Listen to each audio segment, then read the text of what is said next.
The very common misconception about HYDRAA is that, number one, HYDRAA is only after poor and living the rich or the affluent classes, and they are only after the poor people. Everybody started judging HYDRAA the minute we started doing demolition one, demolition two. I've given series of the demolitions where we have done, and many of them where we have done demolitions were from the ruling party itself. What the Bangalore municipality does is they serve a notice and say, okay, within 15 days, you demolish because your structure is illegal. They don't listen, then they give them a month more. Yeah. If that doesn't happen, then they take 60 days to verify what's wrong. Yeah. Whether it is illegal, whether they have gotten their facts wrong. And then if all that checks out, 3-4 months it takes for a demolition to happen. We aren't doing that. HYDRAA isn't Who said necessarily... that we are not giving notices? So the Telangana High Court had pulled up HYDRAA saying that you cannot just carry out demolitions on days where there are vacations, and that was one of those things which happened, right? And you can't just say I'm going to give a 24-hour notice and the next day walk in. Media also comes very easily saying that this. I mean, you have to. Yes, human said we have to have it, right? Surely, but the other side also, how do you protect a water body?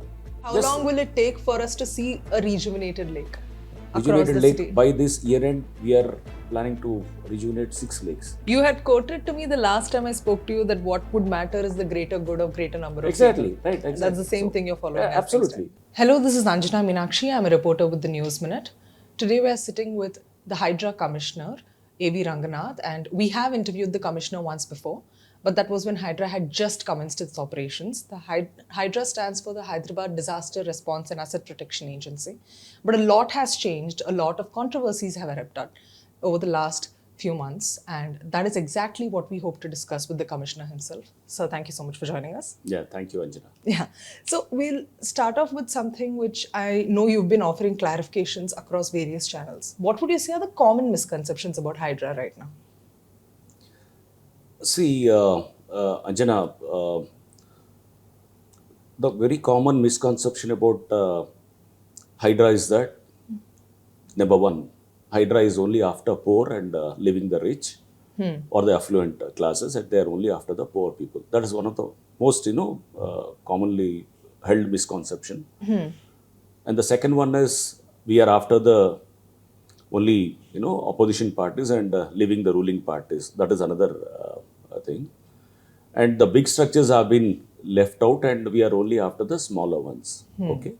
So these are the general common things and common misconceptions. And another thing is that we are more into destruction only and not into any other activity. Okay. Yeah. So these are the generally held perceptions or whatever say misconceptions about HYDRAA. Yeah. So now I would like to clarify on all these things, right?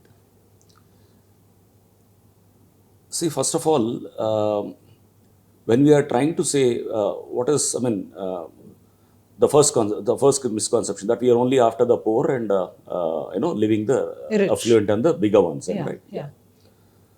See, HYDRAA is given multiple objectives, in the sense that it's not only just lakes, protection of water bodies. Apart from that, we are into government lands, we are into protection of open spaces, parks, and advertisements and all this. If you see advertisements, for instance, we have started removing the structures, for instance, even a lot of hoardings and this particular whatever advertisements and all that have been erected unauthorizedly. They all belong to very big people only. So, for instance, big agencies like Lead Space or Prakash Ads, or they're all big people only. Okay. So now we have been without any hesitation or without any doubt, we are into removal of this bigger advertisements that are being held by the major groups. Okay. Now, apart from that, onto the this lands also. Land, see, now when you are trying to say, suppose what is a big and what is a small, just when you try to compare that first. Bringing down a big structure only, is that a bigger one? See, when you're trying to secure, say, about 10 acres of parkland, that is a very expensive thing, right? 10 acres of parkland is something like almost like more than 300-400 crores in Hyderabad. And when you're trying to secure 10 acres of parkland from being encroached, we are saving so much of money to the government, right? Yeah. And now there might be a small structure or a fencing there. Could be a small room and some fencing erected there. It looks like it is a small structure, but the amount of money involved or amount of the financials and not only the the other issues involved are quite big when vis-a-vis the normal structures itself. Bringing down one big some say building, I see securing a park of 10 acres or securing some 10 acres of government land is much costly actually. Okay, much costly, and they are in the hands of big people only. Right, now see, and when do we act? We act on generally basing on some complaints too. Okay, and we have recently started from January first week onwards. We have started something called Prajavani. Yeah. And most of the times I find that public, they are least bothered whether it is big or small. It is only for for the media and for the politicians. They are trying to project this. You are only after the smaller ones. You are not after the bigger ones and all.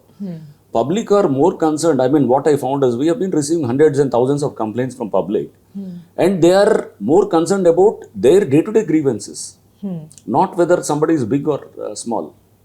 See, suppose some road is blocked to their layout, and few hundreds of plots are getting affected. For them, that is important thing. Yeah, absolutely. So naturally, while addressing the concerns of the common people, we have been even picking up some of the complaints which are coming against the bigger ones also. A lot of inquiries are also underway right now. A lot of inquiries are there. Many parks we have taken, and if you see, for instance, Patancheru constituency, for instance. So, or near Gatkeshwar, there is one Nallamala Reddy, that one particular campus where we have done demolitions. See that Nallamala Reddy campus, that is what has happened. Few thousands of plots were encroached, more than 2,200 plots. And the amount of money, I mean, the area that was involved was about more than 200 acres of land.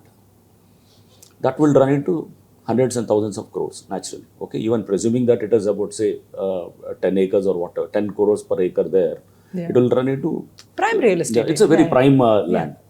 And the affected people are quite many, actually, 2,200. They have given a complaint saying that our plots were actually encroached for the last 15 years.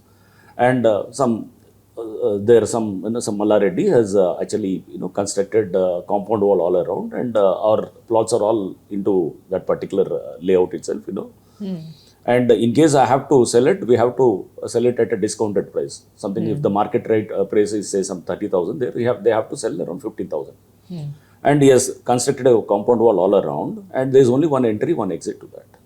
So he's regulating the entry exits to that particular layout. And layouts cannot be, closed with some compound walls. Only gated communities can be done, right?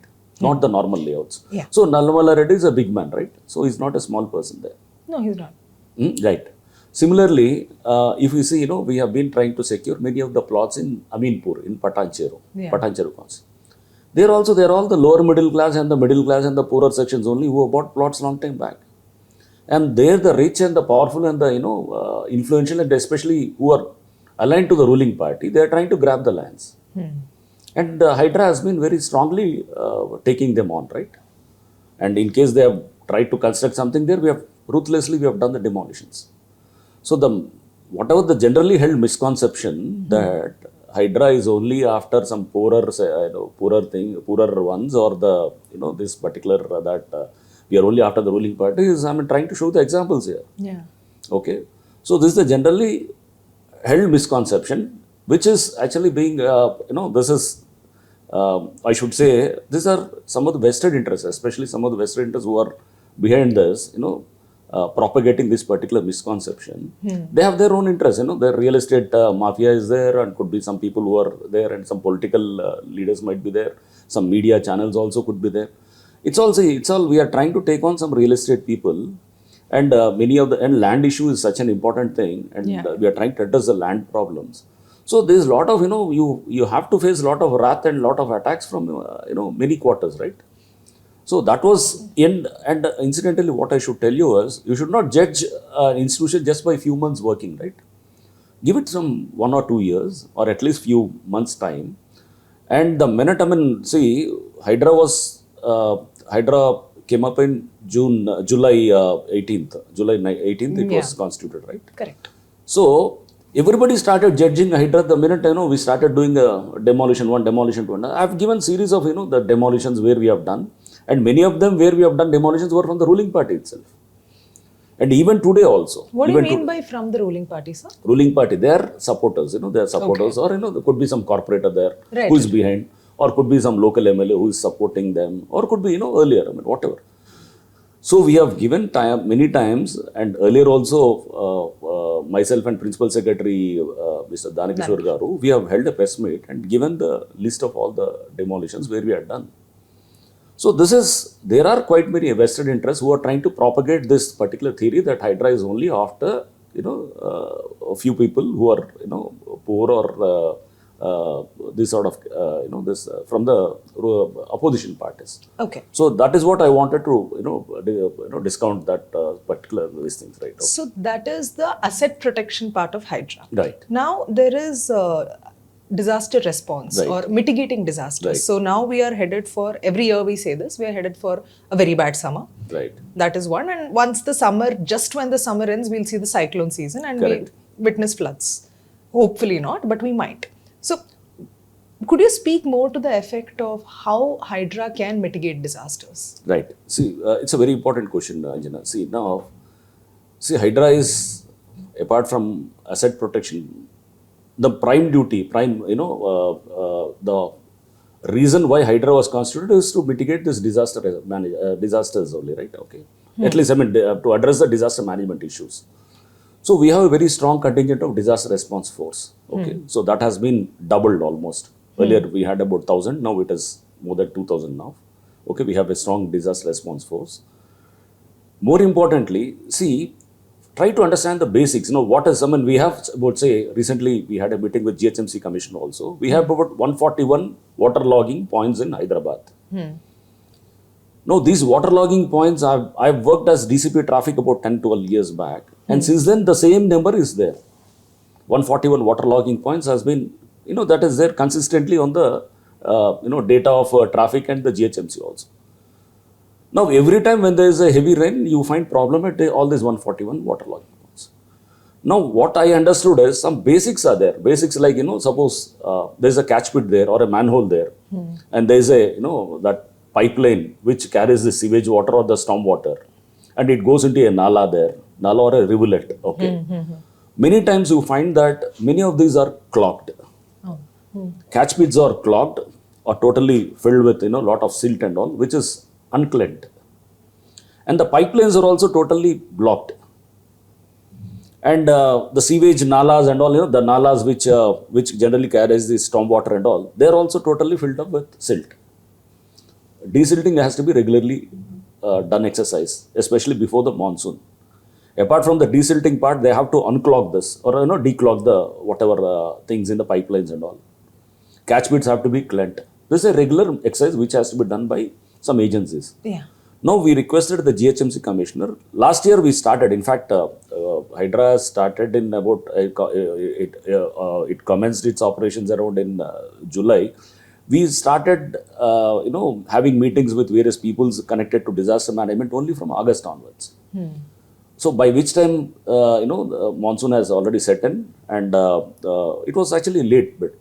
So now, recently we had a meeting with the GHMC Commissioner, and we said the fundamentals have to be very clearly worked out. In the sense that, whatever you are entrusting it to some contractor to clean the, a pipeline or a, manhole and all, but that is not being done.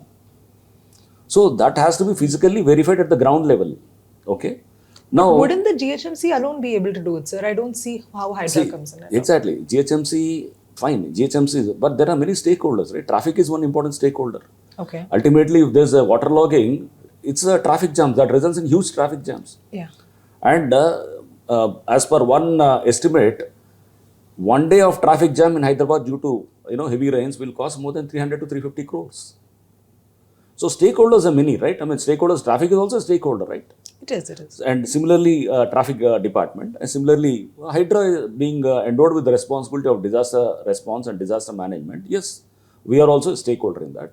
So it's not that only we leave it to GHMC that look, I mean, this is, I mean, asset protection, for instance, it is the responsibility of the revenue department. Okay. Government lands. Lakes, for instance, is the protection of the, it's the responsibility of the irrigation department. But stakeholders are many, right? Apart from them, there are many other stakeholders. HYDRAA is now a stakeholder in all this, in asset protection, disaster response. So we said we'll also be part of it, and we'll start checking on the field. See, ultimately, there's a lot of, you plan, you visualize a lot of things. But on the ground, what is happening? That is ultimately final, that is, you say that the proof of the pudding lies in its eating, right? Right. So, how is the things happening on the ground? That is important. So, we have to have some mechanism to actually see how the execution is happening, right? So, we are trying to focus on that execution part. Whether, I mean, whatever has been endowed or entrusted to the contractor is being done on the ground. Okay. So, we'll have our officers also, and along with the traffic officers, along with the GHMC officers, this team of officers will go and physically. And myself and even GHMC commissioner and along with the traffic additional commissioner, we'll all visit some of the places and physically verify whether, you have given a statement saying that you have planted all these areas, Madhapur area, you have Gachibowli area, you have cleared all the, this particular manholes and pipelines. Fine, we'll have a check on one particular day. And we'll go to the ground level field check and we'll see how things are there. Okay. Okay. Last time I observed that they have given statements like that. I mean, some of the contractors that they have planned, but when we went and physically checked along with the GHMC officers, they have not really actually done it on the ground. Okay. So that physical verification on the ground also becomes quite important. Why does a collector go to a field and verify in a hostel or in a school? He has to know what is happening on the ground. Whether it's happening or not. Exactly. Right. So that is the reason. So the same thing, you don't need to find out new ways or new solutions. The same solutions which are time tested, you have to see that they are properly working or not. Okay. So that is what we are trying to do. See that the solutions or the whatever things are there, they are being put to use. That's it, right? Okay. So one of the things I did for this interview. And apart from that, I'll tell you one more Please thing. do. Yeah. So technology also, we are trying to bring in a lot of technology. Now we have contacted some German company, some German agency. So they have something called robotic cutters, which are used for cleaning the pipelines, underground pipelines, sewage pipelines and all. Okay. So that, whatever hardened or, this particular this particular Sewage, blocks which is or not difficult, easy to sewage clean. or the silt also, which Silt. it becomes quite hardened and, which cannot be normally removed, can be cut through these robotic cutters, and that is jettisoned or that is being, thrown out also. Okay. Right? Okay. So we are trying to now bring in that technology also, so that instead of deploying manually, so we'll have some sort of robotic cutters sent into the pipelines, and that clears all that under the culverts or in the pipelines or in the manholes. And we have tested it. 200 meters we have tested it, and it has worked very well. All right. We have done it. So recently, when we have done it, and we said we'll show the demonstration also with the vendor. So a lot of technology also can be brought in. I was surprised to see that the old methodology of we call some bucket cleaning method. So these were there employed for the last 30-40 years. The same methodology has been applied for cleaning of the sewage systems and the drains also, especially not the drains, stormwater drains. I mean, not on the sewage. Sewage, they have better systems. Yeah. I am referring to the stormwater drains. Okay. Got it. So stormwater, Metro Water Board, for instance, they have some advanced equipment and all they have to do it. When I am referring, this is all to the stormwater drains only, not to the sewage part. Okay. All right. So now, for a long time, we were discussing the constitutionality of HYDRAA. Is it a constitutional body or not? And I thought I should speak to, instead of listening to what opposition leaders have to say, speak to lawyers who work in the real estate business. And they said the constitutionality of the body is not a problem. It's not being questioned. How demolitions are being carried out is where our concern lies, right? Yeah. So I just thought I should look at another metropolis. I looked at Bangalore. Yeah. And what the Bangalore municipality does is they serve a notice and say, okay, within 15 days, you demolish because your structure is illegal. They don't listen, then they give them a month more. Yeah. If that doesn't happen, then they take 60 days to verify what's wrong, whether it is illegal, whether they have gotten their facts wrong. And then if all that checks out, 3-4 months it takes for a demolition to happen. We aren't doing that. HYDRAA isn't Who said necessarily... that we are not giving notices? No, but the notices, even the High Court pulled them up saying 24-hour notices are not enough. This is a much elaborate procedure. Correct. See, I'll tell you. Notices, there are certain notices where, which are only given for vacation, vacating the premises. So that requires about 24 hours or 48 hours. That is not I mean, what I'm see, talking. I'm speaking about demolition notices. demolition. For instance, see, Prakriti Convention, we have done a demolition, a big demolition correct. in February. Okay. So for that, we have given a proper notice, and they have gone to the High Court, and they have submitted an affidavit in the High Court that they will demolish the structure if it falls under FTL after the survey in a month's time. High Court has accepted that. They said that, okay, let the survey be done, and after that you can remove yourself also. We also said fine. In case, let us have a transparent process of having a survey there. So they have done the survey.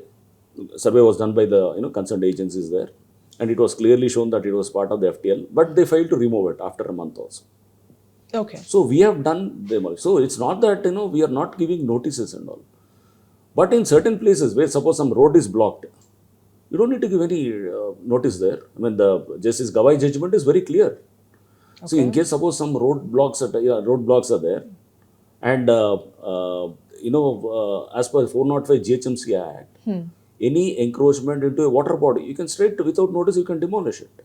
The Act specifies that. So, no, I did look up section 405 of the GHMC and I went through some case minds. Yeah. There's a good chance that what I'm going to refer to is a lot older than what I think it is. But I'm referring to one High Court judgment from the erstwhile Andhra Pradesh High Court, which said that yes, section 405 of the GHMC does give you in this capacity, it's your commissioner, where you can go ahead with demolition. But Section 406 makes it clear that you go ahead with demolition when the ownership of the property is in dispute, and then you give notices, which is what 406 discusses. 406 discusses that notices have to be given regardless. Yeah, right. Fine. And between the two, it's like when we discuss fundamental rights, we'll say the most important fundamental right is Article 21, right to life. Right. Now 406 supersedes 405.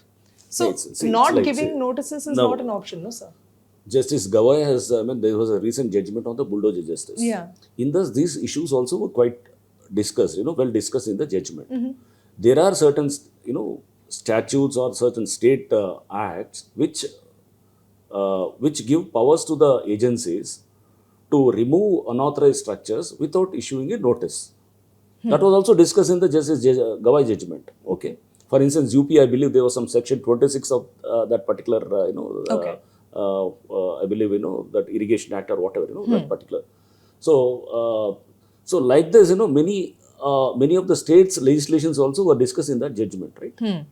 And it was very clearly mentioned that this does not apply to removal of the encroachments under the, whatever the notice that has been the prescribed procedure which I have mentioned does not apply to, this particular water bodies or, that onto the road encroachments, and that was very clearly mentioned. Okay. So what does that mean? The procedure that has been, so what does that mean? So this 15 days, whatever that, they have, what does that mean? What does that indicate? So does it mean that you have to, again, when the Supreme Court has very clearly clarified that you don't need to adhere to the procedure of issuing notices in respect of these particular issues, when in the recent judgment itself, and this was there in many of the judgments also. This was, actually the same point was being held in various judgments also. Okay. See that when the court, the highest court of the land is the Supreme Court, right? When they themselves have made very clear that you don't need to follow this procedure in this, right?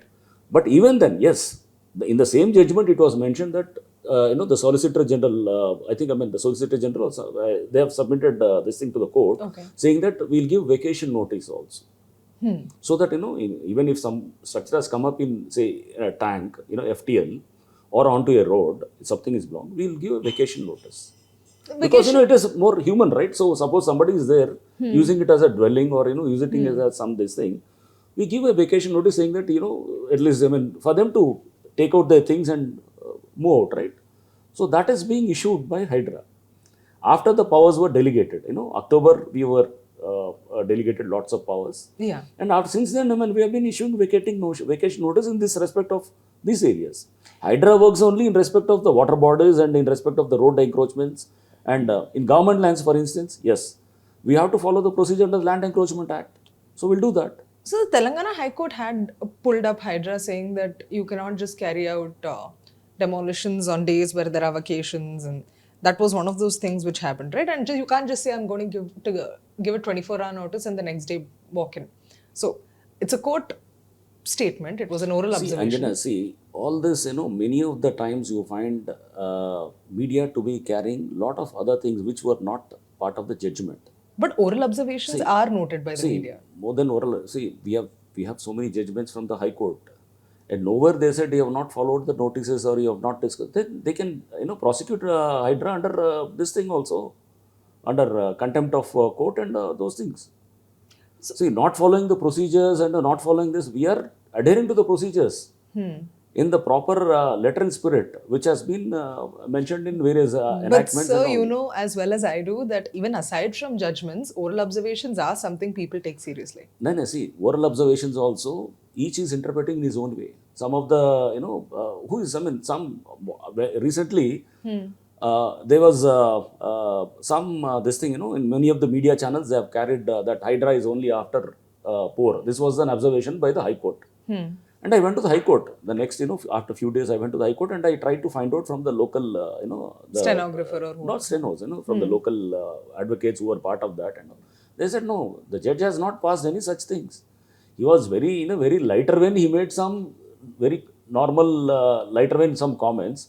That was reported in a negative way by some of the reporters there. One or few of the reporters. And everybody has followed suit. If you see the wording of that, that next day, whatever has happened in the media, everybody was following the same, verbatim. Everything was the same line.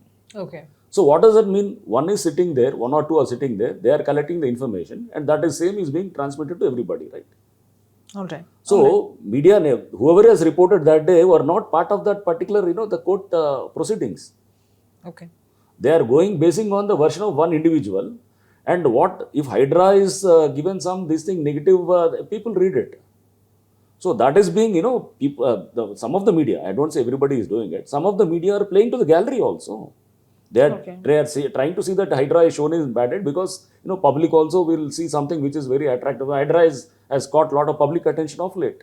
It has, it has. So they try to, negative news immediately grabs one's attention, right? So that is how it is being done. So immediately, this is the, glaring case where I had myself gone there. I asked the, local standing council and other advocates who were part of that. They said, there was nothing of that sort. It was in a very lighter In this way. case, what happened, sir? In this case where... Which one? Where Justice Lakshman, I believe, had observed that on vacations you cannot carry out demolitions. What's See, that also. See, they have mentioned 3S's judgment. 3S's judgment, Justice Lakshman has clearly mentioned that, I personally attended one of these things. They said we cannot do it on vacations, right? We are not doing it on vacations, right? I mean, see, suppose on a festival day, for instance, the 3S's judgment clearly mentions that you cannot do it on festival days. Okay. We are not doing it on any festival day. We are doing it on, suppose Saturday, for instance, if you do it, if you start a Saturday or, Sunday, this thing, the 3S's judgment very clearly mentions that what has happened is 3S's was, there was a club in West Godavari, Eluru, and what has happened in that thing is demolition was carried out on a Moharram day. Okay, Moharram day. This was about in, I think, 1990s or early part of 2000, sometime. Okay, right. So on a Moharram day, it was done. In that connection, a division bench of the High Court has given the judgment. This was a club actually. Okay, 3S's. That particular thing. So what High Court has said is that you cannot do a demolition on a holiday. This is, on a festival day. Correct. And it was clearly mentioned, even if that festival day falls on a Sunday, you cannot do it. But not that Sundays you cannot do demolitions. Okay. So read that, that particular. No, they were very clear. They used the word vacation. No, not vacation. See, it was, we went by the 3S's judgment. What was that? Okay. Okay. So it was very clear that not on the festival days, even if it fall on a Sunday. All right. Right. Okay, fine. So that is what, see, Sundays we have done, we are doing it on Saturdays, we are doing it on working days also. It's not, see, Sunday they can go to, many of them have moved lunch motions also, they have gone to house motions also. Yeah, I remember that was the, that was what Nagarjuna had done, the very first case. So Saturday we have done, Saturday they have moved lunch motion. So they have moved house motion. And some on Sunday, some of them try to move a house motion. And many we have been doing on working days. Okay. So whichever, but on festival days, no. All right. We are not doing on festival days. Okay. So let that be very clear, festival days because, as per that, the 3S's thing we are not doing. Justice Somayajulu also, what he says in the judgment is that You cannot do it after, this, I mean, in the, after the, light, Sundown. sundown, right? Okay, right. I mean, that was there. So suppose in case you start demolition in the afternoon, and it goes on, and things are, quite, it's in the half, you cannot leave it the, demolition in the halfway, right? Very, some of the structures will be very precariously, this will be very, very dangerously, they'll be there, and the local community only will say, sir, try to please bring it down, otherwise it might fall on us. So many such instances were there. So where we had to work even after the sundown also. But we generally do not start at the sundown, we start in the morning itself. Okay. So it might continue even in the, evening hours also, or even in the night, because due to, that local conditions. Okay. Okay. So that's how it is. So we do not start in the evenings after sunset and then only, before sunrise we try to, it's not that way, right? Okay. So now one of the things you mentioned the last time I interviewed you, and you've generally been talking about, is the building rules of 2012. And again, like to refer back to some real estate lawyers I spoke to, they said that the way an FTL or a buffer zone was decided was that authorities would mark it, call for responses, and within 30 days, if there are objections from local stakeholders, whomsoever they are, they would then review whatever matter was there before them and then go ahead and within 30 days or so issue a final notification, like irrigation, revenue, HMDA, right? There was a coordination, and then the final notification would be issued saying that yes, X or Y is the FTL or the buffer zone. Now, from my understanding, what civic activists and lawyers have told me, this has not happened for a lot of leagues, Durgam Cheruvu included. So we can talk about encroachment, but how can we possibly talk about encroachment when we don't know for sure what the FTL or buffer zone clear cut is? See, Anjana, these FTLs were drawn, or the demarcation of the boundaries was done quite some time back. Many of the time, I mean, you are referring to Durgam Cheru or others also, Tamidi Kunta, where in convention Many was pulled places, down. Yeah, many places, right? So they were, the demarcation was done way back in 2016 or 2014 itself. But they're So saying HYDRAA the has way not done the anything, right? HYDRAA has not done it. Correct, So the correct, but- preliminary notification was issued, and the final notification also was issued, and nobody has challenged that. After 7-8 years also. Now suddenly after the constitution of HYDRAA, everybody comes to know about it and they start challenging it. That was there in the HMDA website, and FTL was there. High courts have many times, they have constituted some committees and all. There was a lot of public interest litigations also on these particular issues. But what were they doing all these days? See, for 8 years, 9 years, you are silent, and now you come and say that, we are not given an opportunity to present our case, after the preliminary notification and all. So this all happened about 8-9 years back. But that does point to, regardless of anything else, now it has been marked, but we can question the validity of Sure, an FTL or because buffer yeah, zone. they can question the very methodology that has been adopted in arriving at the demarcation. Yeah, they can question that. So that's what. So we also go by various informations, various sources of information. One is the Survey of India map. We bank on that also, and we also bank on the cadastral map or the village map, revenue map. That is it. Okay. We also depend on the NRSC, whatever, water spread areas also. And some of the times, lake memoirs, if they are available, we go by the lake memoirs also. Okay. So we have a plethora of, this information. We have, lot of methods through which we can, arrive at an FTL. And sometimes, survey was done, and with respect to the crest of the weir, the points were marked, and survey was done, and they have fixed the geo coordinates on the lake boundaries and demarcated the FTL. Okay.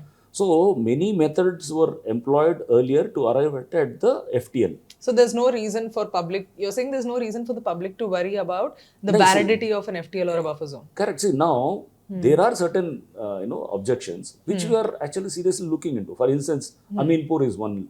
Aminpur Lake, for instance. Correct. Aminpur Lake, the lake, as per the lake memoirs, is somewhere around 95 acres at all. Survey of India says also around 90, 95, 100 acres somewhere around it. Village map also says the same thing. Okay. Right?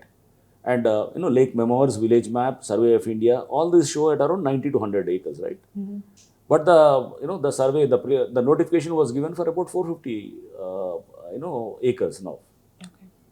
Why was that, why was that given? The reason being, the crest gates, whatever, the sluices were closed, weir also was closed, and there was no outlet for the water to Okay. get out.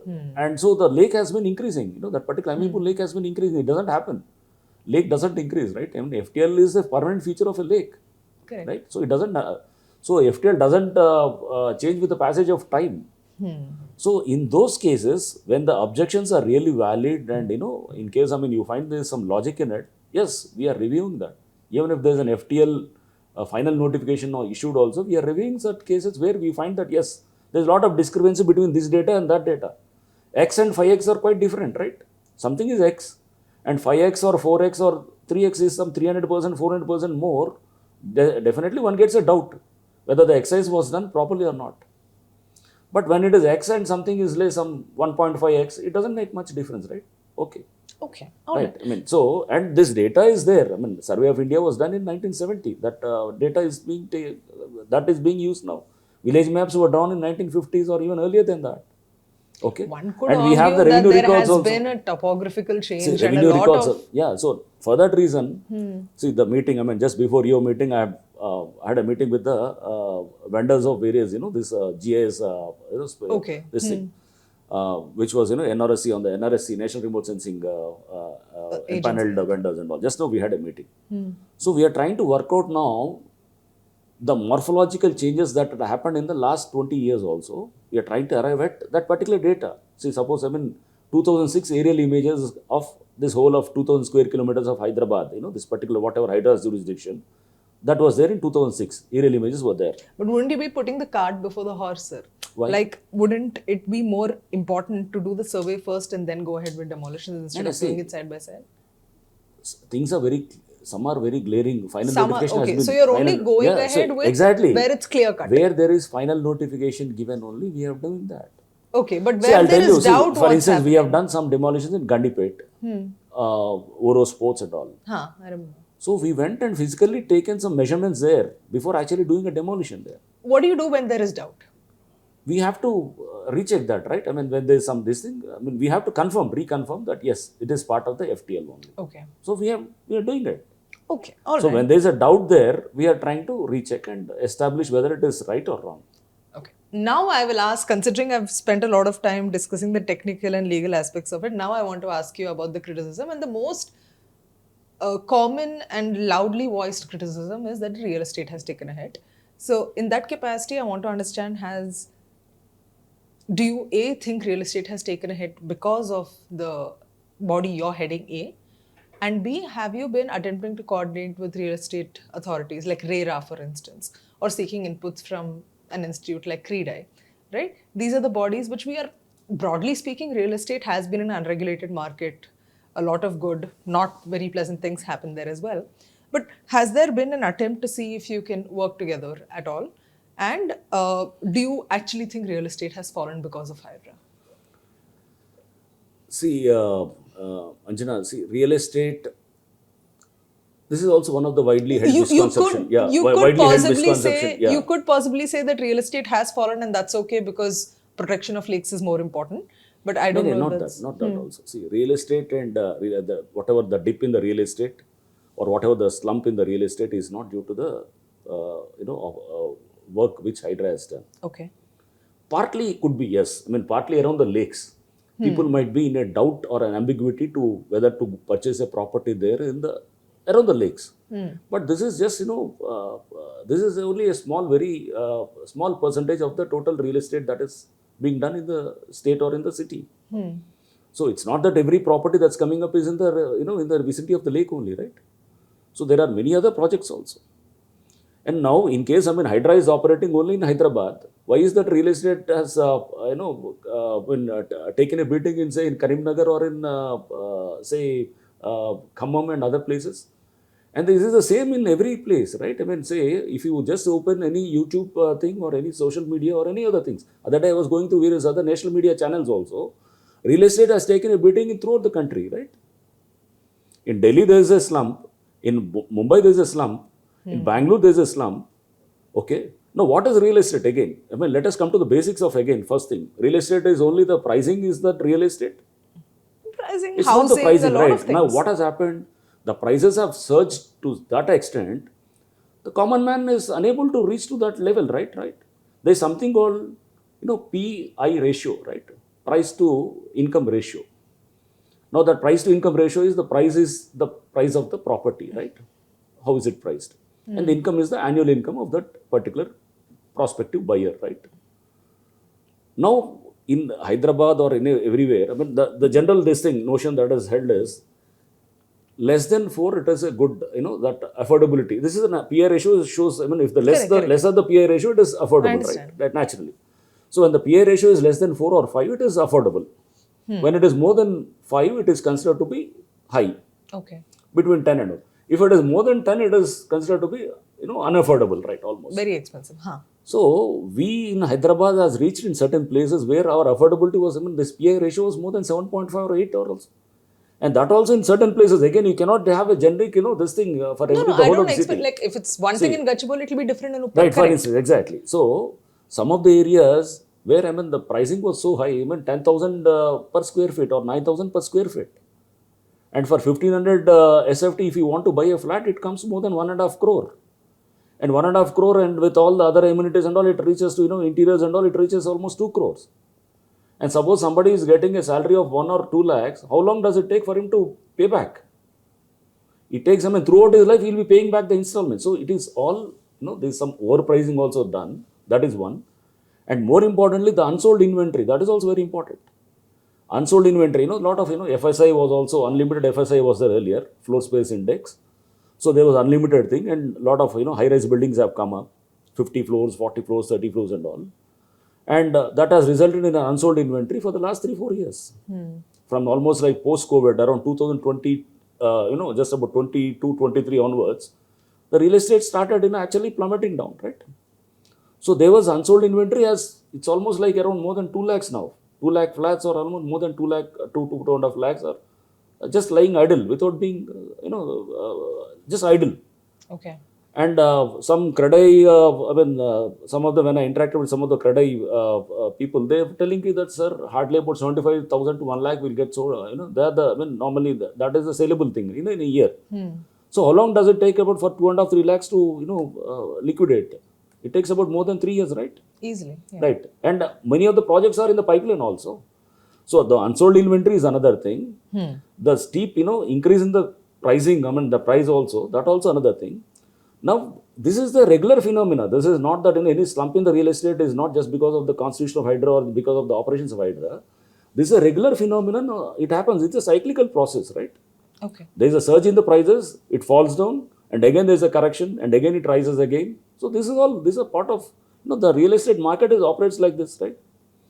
So this is, whatever the slump or whatever the plummeting of the prices and all, that has, this happens regularly, right? And have you been coordinating with RERA or CREDAI? No, we do. There hasn't been a need. No, there was nothing like, the coordinating and all. But as part of the MAD, we keep meeting and we keep discussing things and all, right? Okay. But surely, real estate, many of them, this is also again, some of the vested interests and some of these, negative, who are into negative propaganda against it. Because, and most of the people, why are the vested interests? Land encroachers, land grabbers will be the people who are the affected lot with the actions of HYDRAA now. No, but even without the vested interest, like some things which CREDAI officials, this was a while back, so I'm sure like their stance has changed. Said is that, I'm telling you, Anjana, see, it has changed is that only in the lake vicinity correct. Probably, yes, some ambiguity there. More than fair, but I'm just saying that their concern was that it was very sudden, like in convention, it was the first big start, but nobody understood very clearly what HYDRAA was doing, right? There was a communication gap between the body and the public, right? For a long time, and then there were like I cannot even count how many press conferences and meets you've held where you've clarified, no, we're not doing this, we're doing this. So that is on some level a failure of the state mechanism, no? No, see, how is it? See, first 1-2 months we have clarified in the September itself. HYDRAA has started its operation in August, and we clarified in September itself. So and you don't think delayed, that 2-month delay is damage? No. See, damage in the sense in what way? So we have been doing, and we tried to clear the air, right? We wanted to, whatever the misconceptions or whatever doubts public held about this particular operations of HYDRAA, we tried to clear it That ambiguity was cleared. Okay. In the first month itself, first 1-2 months itself. The reason why I'm telling you is, we tried to clear it in the first, but I mean, was there any increase after that in the real estate? Yeah, real estate is, there is a slump. Recently, our IT minister, Sridhar Babu Garu, he was replying in assembly. And he very clearly stated that, yes, the whole of the country is, there's a slump in the real estate, which is true. You just find any news, national news, these things also, if you go through Delhi's real estate or in the Bangalore and all. There are articles on both sides, sir. One says there is a slum, one says there isn't a slum. See, now, this is, and the slump is part of the correction itself. And that is a regular phenomenon. This is a cyclical phenomenon, right?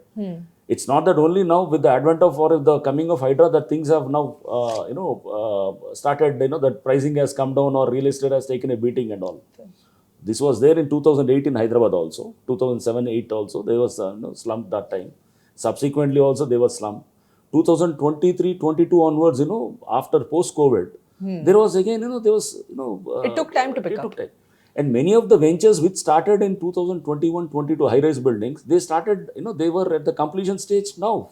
And it was, unexpected, this thing. They didn't expect that, the demand supply thing, they didn't expect. They expected the demand to continue, but which was not so. Because, you have so much of unsold inventory and they overestimated the demand and they went with the supply is no more. Supply is shot up. Okay. I'll ask you a couple of more things, sir, real quick. There has been, you started off by saying there's this misconception that we're only targeting poor people, and a lot of that we also see on Twitter, on social media. I'm putting that aside.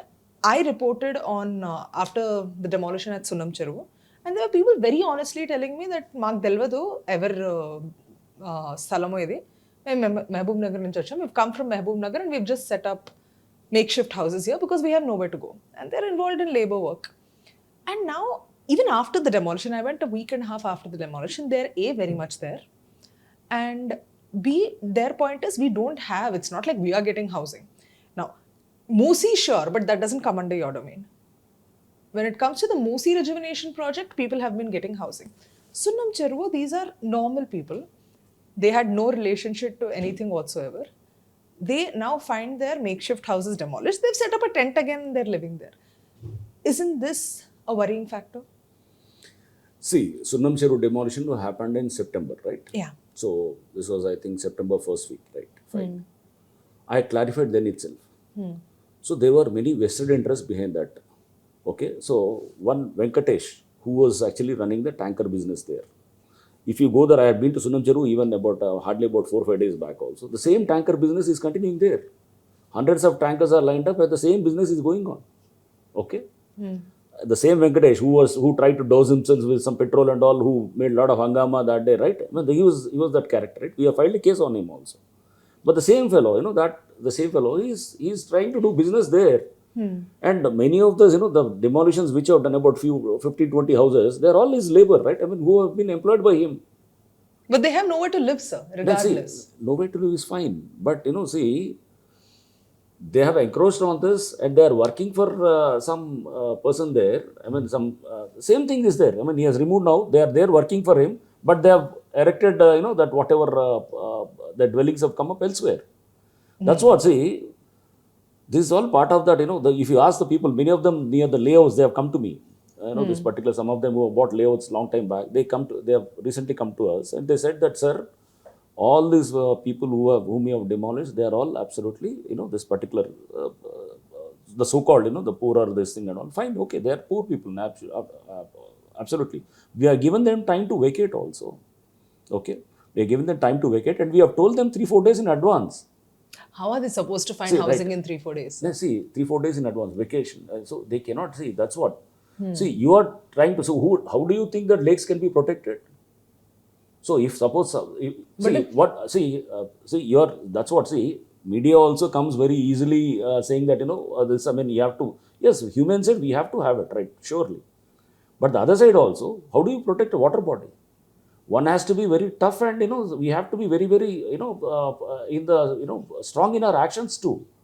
See, there, we have given some 3-4 days notice and we have told them very clearly that, see, please vacate. And vacation notice, as per, again, the Justice Gawai judgment is 48 hours. Okay. We have given 4 days in advance. Same thing, Kukatpalli, Nallacheru also, we have told the local people to vacate. Nallacheru there, I mean, where they said, Nallacheru again. So, we have given the notice to the plot, that landowners. But they failed to communicate to the tenants there.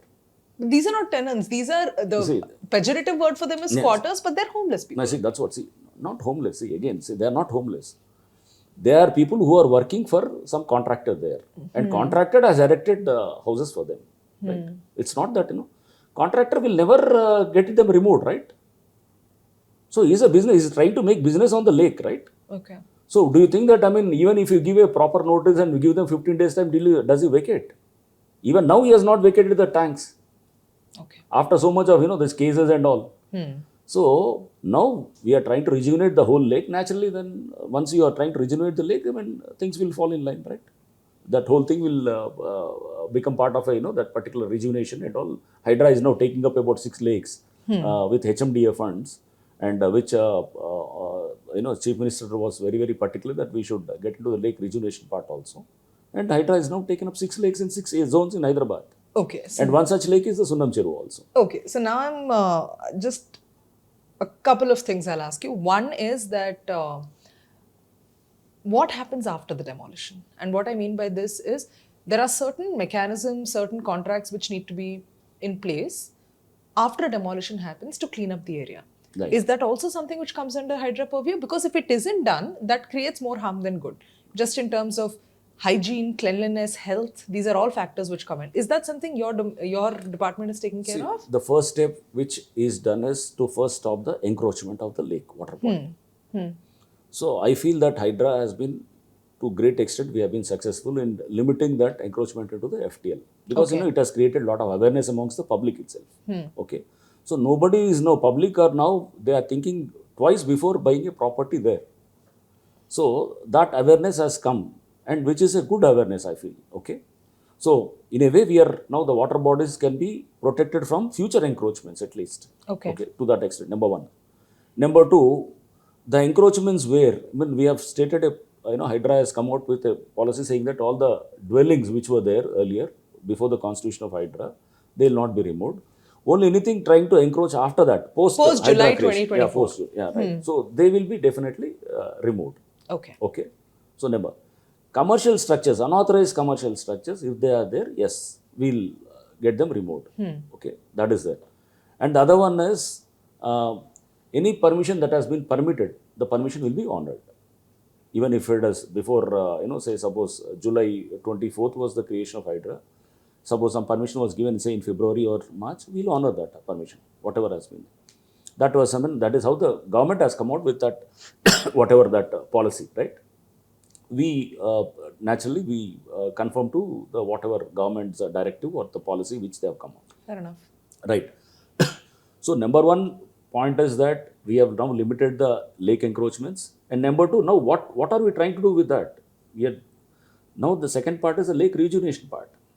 But before the lake rejuvenation, the cleanup has to happen. It's a lot of debris left over after demolition. Correct. The debris have been removed immediately. Right away. That comes under your purview. That is also part of it. Okay. So that demolition agency, which is entrusted with that responsibility, that is part of that, the contract itself. So as per, after that, he has to remove that debris and all. That is also done. So now, after that, now, rejuvenation also we have started. And recently we had a meeting with many of the companies also. Many of the government, agencies also have come, NMDC, other, lot of other companies have come, public sector, and also plenty of the private sectors like, Wells Fargo and, Google and big companies also. I actually wanted to ask you, that was my last question, that I thought this was very interesting about Mr. Anand Maligawad, who's the Lake Man of India, and he's from Bangalore, and he's been working, but this is an old news clipping. I'd like an update on your coordination with this Bengaluru civic activists, and you're looking at 5-6 lakes and rejuvenating them alongside our 5-6 lakes we are not doing with Anand, actually. Okay. So we are doing it with some other, this thing consultant, but there are some specified standards which are as per the irrigation department norms. Okay. Okay. So we are doing that.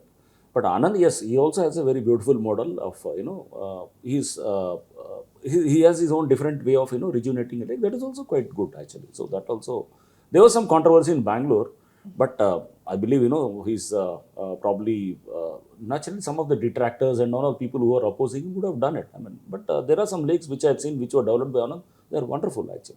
Okay. So how long do you think before we see? You said 5 years time at least should be given to see if Hydra has a good body or not. But Not 5 years. regardless, I see at least 2-3 years we'll start fair showing enough. results. But Now, see, regardless, how just long will it take for us to see a rejuvenated lake across rejuvenated the lake city? by this year end we are planning to rejuvenate 6 lakes. Okay. Already the funds are sanctioned by the government and through the HMDA, and the tenders are also cleared, and we have started actually dewatering and all also. That also is done, and hopefully by this November we'll be able to complete all the 6 lakes rejuvenation.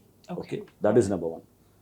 And not only with the government agencies, many of the private companies also, bigger companies, like recently Ramoji Film City, they have come forward and they said they want to develop a lake. Wonderful. So like this, many of the companies are coming forward. They also wanted to, put their, this is, once it sends a positive vibes, many of the corporate, many from the corporate companies also, they're also very interested in environmental, protections and, protecting the water bodies and all. Many of them are coming forward. Okay. And I've seen recently more than 75 companies have come forward in that CSR activities meeting also. So there's a lot of positive energy generated. Now everybody is very keen to see that that lakes are whatever rejuvenation part and all, they want to get associated with that. But only they are asking for some the whatever permissions and all have to be given through a single point of contact, and which we said yes, we'll discuss with the government and there will be some single window clearance to get this. So imagine, just see a situation where hundreds of lakes get rejuvenated in Hyderabad, thousands of parks get beautified, and you don't have any encroachments or people fear to encroach a government land. Imagine the situation when compared to about what was it about 6-7 months before. Okay, and roads are opened, and the roads which were hitherto blocked and which were there for almost decades, those are being now opened, and public are getting access. And many of the Dalit colonies also, they have got access to the roads. So some of the Dalit colonies were closed. Actually, they did not. They were. I mean, some of the colonies were normal. We had complaints from Dalit colonies also that they are not allowing us through the main district. So immediately, and SCST Commission has given a directive to open those roads. But in spite of the SCST Commission directive also, they failed to open the roads. Immediately, HYDRAA swung into action and did it, and within 24 hours, the court orders were there. And recently in Kukat Nizampet, when the 10 colonies have come and they wanted to, see that, there's some encroachments on the road in Nizampet road were removed. They're all Indirama housing, houses, right? I mean, they're all poor houses. Poor people, they have encroached onto the road, and road is hardly about 15-20 feet wide there. It should have been something around 40 feet or 60 feet there. Okay. So now, how should we see the problem? Whether, if you see that poor have come onto the road and we should demolish, we should permit them, or it is a problem of thousands of people who pass through that, and 10 colonies have given complaint. High Court has given a direction way back in 2022 itself to demolish them. Despite all that, because the media says that it is poor people, and some of the political parties, they come forward and say that it is the poor and all. See, how long should we tolerate this sort of things, and that yes, in the name of poor and in the name of weak, this thing, this should continue. Should we allow this thing to perpetually go on? This is, yes, we have to, HYDRAA will be definitely protecting the interests of the poor. At the same time, public interest is much bigger than that, much important than that.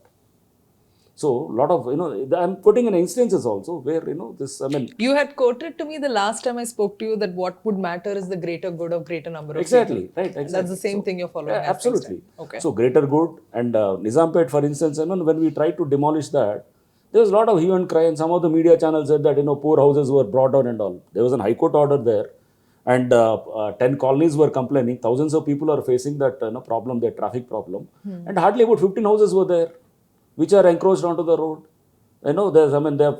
So we removed those 15-20 houses straight. It was spread over a kilometer, and immediately road has to be laid now. So this is how the problem, how it is being perceived or projected, is important, right? So there is a difference between how it is being projected and how it is being perceived, right? There's a lot of gap actually. So the projection is that as if HYDRAA is after the poor. Recently, again, I'd like to quote what IT Minister Garu, Sridhar Babu Garu, has quoted in the assembly.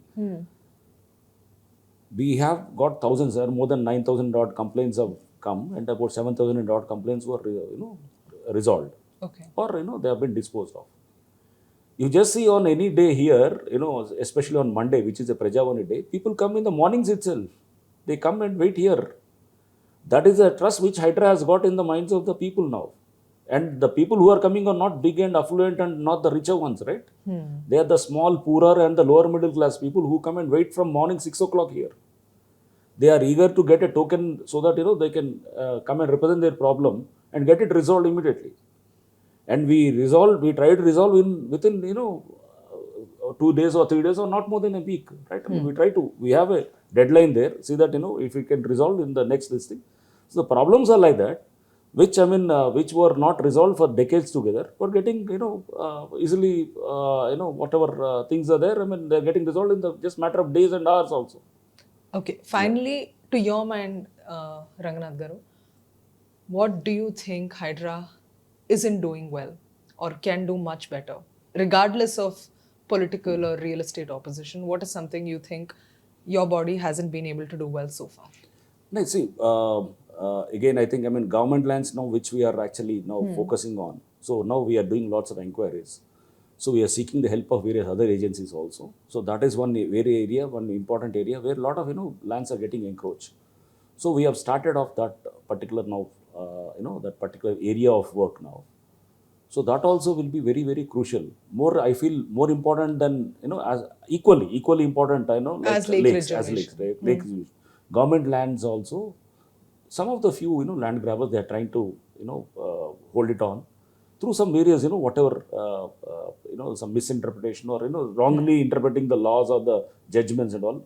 By way of that, they are holding on to this. This is a typical land grabber or a land encroacher, right? Yeah. So we are trying to work on that. Our legal teams and our officers are working on it. And shortly you will see that that area which has been actually not unattended, which was unattended in the last few months, will be attended to in the next coming months. All right. So that is the only area which I thought we should have concentrated quite early itself. Now, since it's a very new institution, and I, being a police officer, I'm also new to this particular subject, right? So we are now facing lots of challenges and problems. As we see a problem, we get an idea, right? Fair enough. So it will take some time. The evolution of an organization takes some months or at least 1 or 2 years, right? Okay. So you cannot judge an organization within just 1 to 2 months of its coming up, right? Okay. So that's what do not prejudge or do not be biased in judging, but take some time to understand what Hydra is doing. After 2 years, you can assess anybody can assess how the Hydra has performed. Compare it what was earlier before the constitution of Hydra. There are many institutions. Why is Hydra taking so much of attention? Because there is why is so much of discussion about Hydra? People are, each one is interpreting. Why is that also has to be looked into? Why, why is it, why is because it? Because I think visuals of big buildings collapsing is very eye-grabbing. Right. That is one. And also, many of the issues which are unresolved and, those also, they also, getting easily solved also. All right. Okay. So for me, for normal people, for anybody, breaking down a wall might be a small thing, right? But for the locals there who have come out with a complaint and who have been running from pillar to post for the last 10-15 years to open a wall there for a Dalit wada or for a small colony, it's a very big thing for them.